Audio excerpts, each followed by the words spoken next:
자, 안녕하세요. 자, 2부 시작되었습니다. 이제 본격적인 질문, 본격적인 책에 대한 내용 이야기 드리도록 하겠습니다. 자, 파트 1에서 보시면요. 우리가 모두가 궁금한 질문에 대하여 나와 있죠. 그래서 철학이란 무엇일까? 신은 존재할까? 인생의 의미는 무엇일까? 뭐 이런 것도 되게 재미있게 봤고요. 4, 5세계는 존재할까? 사실 이제는 이 미국에 사는 이런 철학자는 어떻게 생각할까 굉장히 궁금하더라고요. 그리고 뭐 시간 여행이 가능할까? 막 이런 얘기 있었는데 행복이란 무엇일까? 이런 좀 어려운 내용도 있었고요. 좀 뭐 여러 가지 좀 재밌게 본 내용이 있는데 그 중에서 저는 이제 4, 5세계가 존재할까라는 이야기가 굉장히 궁금했어요. 그래서 이렇게 봤더니 되게 이렇게 차갑게 딱 얘기하죠. 존재하지 않는다. 우리 몸의 변화에 따라 경험과 내면 세계를 비롯한 머릿속에서 일어나는 모든 일이 달라진다는 걸 깨어있는 매 순간이 새롭게 증명한다라고 했어요. 그래서 이게 바로 이제는 4, 5세계가 존재하는가에 대한 여자의 대답인데요. 음, 몸의 변화에 따라서 내면의 모든 것들이 달라진다는 건 사실이죠. 그죠? 그리고 철학에 근거한 답변이라고 생각하면 될 것 같아요. 근데 만약에 세계가 존재하지 않는다면 이제 종교인들이 이제 노발대발할 답변이죠. 그리고 글쎄요, 사후세계가 없는 종교라면 지금과 같은 영향력이 발휘가 될까? 이런 생각이 들고 있습니다. 들었습니다. 자, 그래서 뭐 저의 개인적인 생각은 이제는 뭐 종교가 없어가지고 저도 존재하지 않는다는 생각이 있는데 종교인들이라면 사실 노발대발할 그런 이야기죠. 네, 그리고 뭐 되게 슬픈 생각이나 뭐 사랑하는 사람이 떠나거나 이랬을 때는 그냥 믿고 싶어요. 네, 존재한다고 믿고 싶은 마음도 또 있어요. 그죠? 네. 자, 그래서 그 말 중에 저는 이게 되게 와닿더라고요. 죽음에 대한 불안은 삶에 대한 사랑의 또 다른 얼굴이 있다라고 얘기했는데, 그래요. 삶에 대해서 매일매일 행복하게 잘 이렇게 사랑하면서, 살아가면 죽음에 대한 불안이 조금 없어지지 않을까, 라는 생각이 듭니다. 자, 두 번째, 이제는 일상 속 질문이에요. 사랑은 무엇일까? 네, 그죠. 지금 저는 뭐 이제는, 이제 50이, 반백살이 이제 다가오면서 이거에 대한 조금 질문을 궁금한 건 좀 많이 없어졌는데, 여러분 굉장히 궁금하실 것 같아요. 누군가를 사랑하는 것이 합리적이고, 뭐, 남자를 남자답게 만든 것이 무엇일까? 막 이런 생각을 많이 하실 것 같아요. 그래서 일상 속 질문에 이제 여러분들 장병님 입장에서 제가 생각을 해봤더니 굉장히 재미있었던 질문이 좀 많이 있지 않았을까. 그리고 저는 사실은 이런 이제는 아이들을 좋은 어른으로 키우는 방법은 뭐 무엇일까? 이런 생각이 좀 많이 들고 그 부분에 대해서 좀 재밌게 읽었는데요. 여러분들이 제일 궁금해할 거는 이거였을 것 같아요. 사랑은 무엇일까? 누군가를 사랑하는 것이 합리적일까? 이런 생각이 조금 많이 드셨을 것 같아서 이거에 대해서 조금 이야기를 해보면 사랑은 이제는 이 작가의 말은 사랑은 감정이 아니다. 감정은 사랑만큼 오래 지속되지 않기 때문이다. 여러분이 잠을 자거나 다른 일로 바쁘거나 사랑하는 사람에게 화가 난다고 해서 그를 사랑하지 않는 것은 아니다. 결론적으로 사랑은 특정 상황에서 한 사람에게 특정한 감정을 느끼는 성질이다라고 했어요. 좀 너무 차갑게 이야기하는데 어찌 보면 이렇게 사실은 좀 이렇게 보편적이고 좀 재미없는 답변인 것 같아요.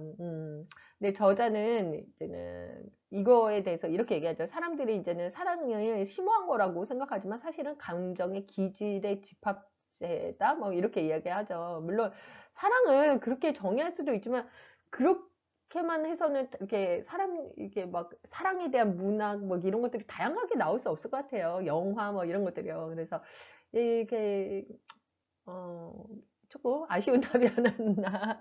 네, 답이 없는 게 철학 아닐까요? 그죠? 네, 그래서 또 즐거운 것이 철학 아닌가 싶습니다. 네, 그런 결론 좀 내봤고요. 음. 자, 이제는 상상할 수 없었던 질문에 대해서. 이거 저는 사실은 되게 재밌게 봤어요. 이 중에서 저는 뭐, 음, 제일 재밌었던 게 아기 히틀러를 만난다면 죽여야 할까? 막 이게 이렇게 성선설, 성악설 이렇게 비슷한 내용이 있어서 사실은 제가 그 스파이더맨 시리즈 그 제목이 생각이 안 나네. 네. 스파이더맨 시리즈를 보면서 이런 생각 되게 많이 했거든요. 이제는 그 악당들을 그냥 죽이는 게 아니라 그 악당들을 착하게 만들 수 있다는 그런 그런 내용이잖아요. 그래서 저도 보면서 굉장히 많은 생각이 들고 이런 아기 히틀러를 만나면 죽여야 할까에 대한 좀 철학적인 생각을 저도 같이 해볼 수 있는 시간이었습니다. 네. 자, 그래서 같이 읽으면 좋을 책 같이 한번 보도록 하겠는데요. 이거는 철학의 숲이라는 책이에요. 그래서 지금 이 책 어떻게 읽으셨는지 모르겠어요.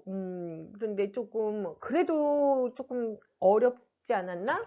글쎄요, 저는 사실은 이제는 막 어렵게 푼 책은 아닌데, 아주 재미가 있지는 않았거든요. 근데 이 철학의 숲 같은 경우는요, 전 두고두고 되게 많이 읽고, 저희 아이들한테도 읽어주는 책이에요. 이거 같은 경우는 동화랑 신화 속에 이제는 숨겨진 내용들을 철학적으로 이렇게 탐험하는 듯한 내용이 들거든요. 그래서 사실은 이거를 10대들이 많이 읽었으면 하는 어린이 철학을 위한 그 교육연구소에서 추천을 했는데 저는 여러분들한테도 좀 권해드리고 싶어요. 20대 지금 초반이시잖아요. 그죠? 왜냐면 이게 여러분들 안 그러시겠지만 코로나 팬데믹으로 사실은 자해하는 20대 이게 길어지면서 자해하는 20대가 굉장히 많이 늘어났다는 기사를 접했어요. 이게 뭘까요? 이게 이 불안감이나 이런 것들이 이 사람들의 영혼까지 잠식한 셈이거든요. 그래서 그럴 때 어떻게 대처해야 되는지 코핑 스킬이 굉장히 필요하다는 거죠. 내가 화를 이제는 억누르는 스킬이 굉장히 필요하다는 거. 그리고 그 코핑 스킬이 지금 너무 없다는 게 조금 안타깝더라고요. 그러니까 저도 사실은 코핑 스킬이 좀 없어요. 그래서 분노 조절당, 화도 잘 내요. 그래, 욱해요. 네. 그래서 반성을 많이 하는데, 이제는, 따지고 보면 우리 되게 한국 사람들이 뭐 술이나 담배, 코인 노래방 이런 데서 부르는 이런 것들로 사실은 코핑 스킬이 그런 것들이 유일한 것 같아요. 그런 측면에서 사실은 한국인들이 참 불쌍하거든요. 내가 화를 이겨내는 순간 이런 것들을 배운 것들이 유일하게 배운 것들이 그런 것들이 아닌가. 그래서 우리 보면 어렸을 때부터 굉장히 이제는 뭐예요? 경쟁에 내돌려서 죽어라 공부를 하고 또 이제 군대 다녀오셔서 어렵게 취직해서 또 착취당하고 그 거듭 경쟁에 또 매달리게 되잖아요.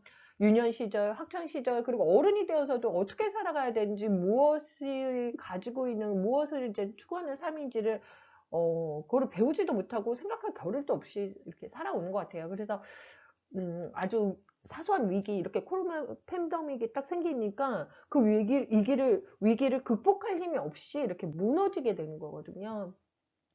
저는 사실 이게 태어나는 순간부터 이 삶은 문제 연속이라고 생각해요. 삶의 곳곳이 이제 지뢰밭 같거든요, 저도. 그죠? 여러분들도 그러실 거라고 생각하고, 그것들을 스스로 헤쳐나갈 수 있는 힘을 기르지 못한 채, 이게 무방비한 상태로 이제 세상에 내던져진 사람들이 이렇게 헤쳐나갈 수가 없을 것 같아요. 그래서 굉장히 좀 안타까운 기사를 보면서 여러분들한테 어떤 책을 권해드리면 좋을까? 그래서 이 철학의 숲에 대한 책을 좀 권해드렸으면 좋겠고요. 지금 코로나 팬데믹 상황에서 사실은 여러 가지 뭐 해법이 저마다 다르겠지만, 저는 이 해법을 철학에서 좀 찾아보셨으면 좋겠다. 그런 생각이 들었고요. 어, 철학을 공부하는 게 아니라 스스로 이렇게 철학할 수 있는 힘을 길러주는 거. 네, 철학을 막 공부하고 이거를 학습으로 생각하는 게 아니라 스스로 철학을 할 수 있는 힘으로 길러주는 것이 이제는 가장 좋지 않을까? 그래서 이 책을 제가 권해드리고요. 사실 10대, 20대 정도 분들에도 30대도 좋아요. 그래서 조금 쉽게 읽혀진 책이거든요. 읽을 수 있는 책이니까 꼭 한번 읽어보셨으면 좋겠습니다. 네, 이제 다음 차씨 책 안내 드릴게요. 마지막 책이에요. 벌써 너무 서운해요. 네. 자, 이 책 같은 경우는요, 네, 게으름이 습관이 되기 전에, 그래서 스티브 스콧의 이제는 작가가 쓴 책인데요.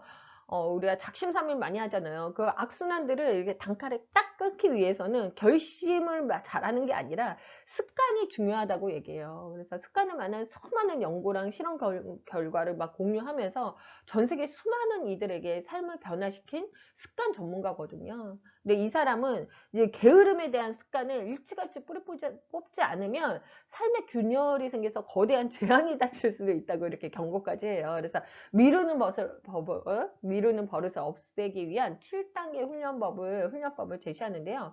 뭐 간단히 이야기 드리면 핵심이 몇 가지 내가 꼭 해야 되는 일 몇 가지만 집중하고 나머지는 신경 끈다 이런 내용이거든요. 그래서 그 무수히 많은 일들이 있잖아요. 저도 너무 많아요. 그래서 그 중에 이제 무엇이 중요한 것인지를 골라내는 방법, 그리고 그 외의 일들을 잘 거절하는 방법, 그리고 중요한 일을 내가 정말 잘하고 있는지를 점검하는 법, 그리고 점검을 하면서 그거를 통해서 중요한 일의 우선순위를 재정렬하는 법까지 단계별로 세부적으로 이제 짚어주고 있거든요.